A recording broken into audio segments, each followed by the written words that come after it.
დონალდ ტრამპი მიიჩნევს, რომ ირანთან დაკავშირებით ვაშინგტონს ყველაფერი შთამბეჭდავად მისდის. ამერიკის შეერთებული შტატების პრეზიდენტის განცხადებით, ირანული პორტების ბლოკადას აქვს კონკრეტული შედეგები, რაც თეირანის ეკონომიკაზე მძიმე დაისახება. ეს კი მისივე შეფასებით აიძულებს ისლამურ ქვეყანას ხელი მოაწეროს სამშვიდობოში თანხმობას იმ პირობებით, რომლებსაც ამერიკული მხარე დაჟინებით მოითხოვს.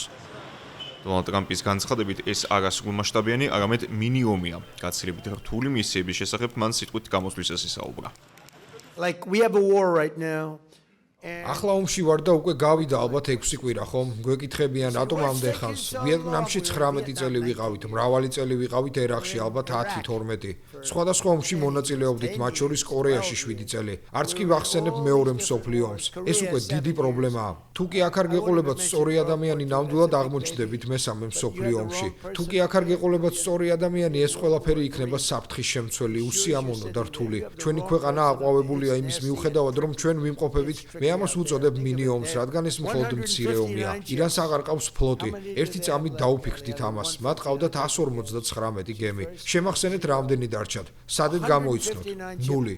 159 გემი პირველ 2 კვირაში. სიმართლე გითხრათ ძალიან მეწყინა. პირველი რაც ვიკითხე იყო როგორი ხარისხის გემები იყო, მითხრეს ძალიან კარგი. მაშ უბრალოდ რატომ არ აიღეთ გემი, რატომ ჩაძირეთ ის ფსკერზე? 159-დან შეგვეძლო დაუშვათ 59-ის აღება. თუმცა ვამჯობინეთ მათი აფეთქება ვიდრე გადარჩენა. მე პირიქით ვიზამდი, მაგრამ ეს წვრილმანებია.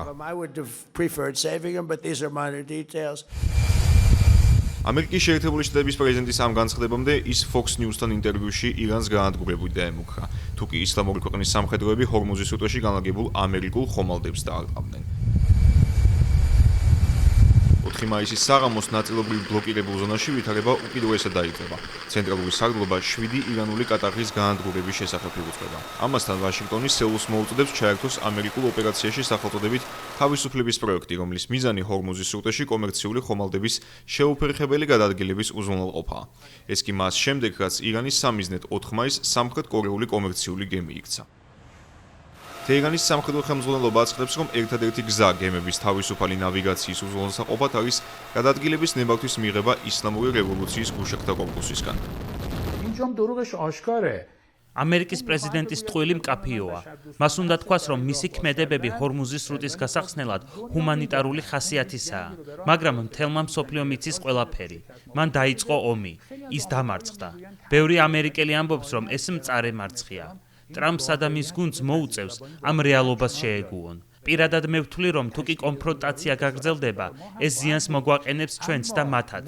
საბოლოო ჯამში ეს იქნება ჩვენი დიდი გამარჯვება, რადგან როცა კონფლიქტის პერიოდი დროში ჭიანურდება, ისინი აჩვენებენ მთელ ძალას, მთელ თავიანთ რესურსს გამოიყენებენ. საბოლოოდ კი დამარცხდებიან. ტრამპი ვერასდროს შეძლებს ვითარების შეცვლას და ისტორიის იმ ფურცელზე დაბრუნებას, რომელიც 28 თებერვლამდე იყო. ცეცხლის შეწყვეტის შესახებ შეთანხმების ამოქმედებიდან პირველად არაბთა გაერთიანებულ საამიროებში საჰაერო განგაშის ხმა გაისმა, სადაც თეირანმა იერიშები მიიტანა ქვეყნის მთავარ ფუჯაირას ნავთობის საცავზე, რამაც ძლიერი ხანძარი გამოიწვია. დაშავდა 3 პირი. აბუ-დაბი უწყება რამდენიმე ჩამოგდებული რაკეტისა და დრონის შესახებ.